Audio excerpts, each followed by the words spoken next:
Hi. I'd like to start today's episode with this very interesting and cheap type of scaffold. Frames are made of a few square pipes. Instead of usual outrigger beams, in this case we see the wooden ones.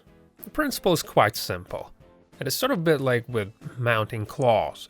With the center of gravity shifted, both fittings trick the frames. As you can see, moving this beauty is simple and convenient. I don't know about you people, but for me this thing seems super useful.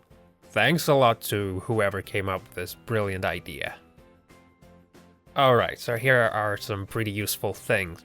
With these you can fix a pipe in a vise without any problem. Works great when you need to cut that pipe, for example.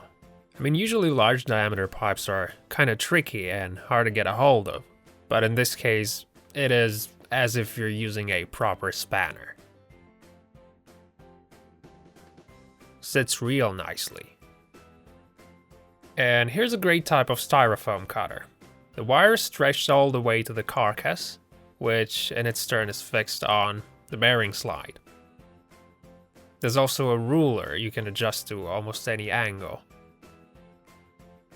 So overall, real handy and useful finish indeed.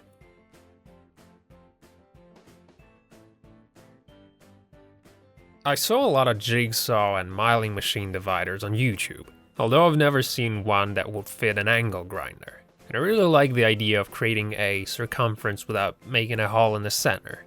All you need at this point is this kind of neodymium magnet. So we just put it in the center of our future circle. So there's a pin at the bottom of the grinder, right? And that's exactly how you're supposed to fix it. So there you go. That's how you can make circles of almost any diameter. I bet that for a lot of you people out there, this grinding machine is a novelty.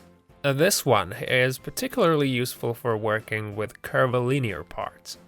There are slots inside the drum where you put the brush bristle. I think this idea is literally brilliant. And so lastly, here are the rotary welding type of vise. You can set any angle you need. And to make sure it is fixed tight, there are locks at the bottom. I think it's a goodie. It's good for a particular type of welding technique.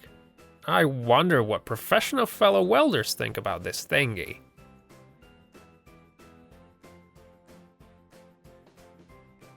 Looks like this is it for today. Definitely make sure to check out these two videos and you'll find a lot of cool stuff in there.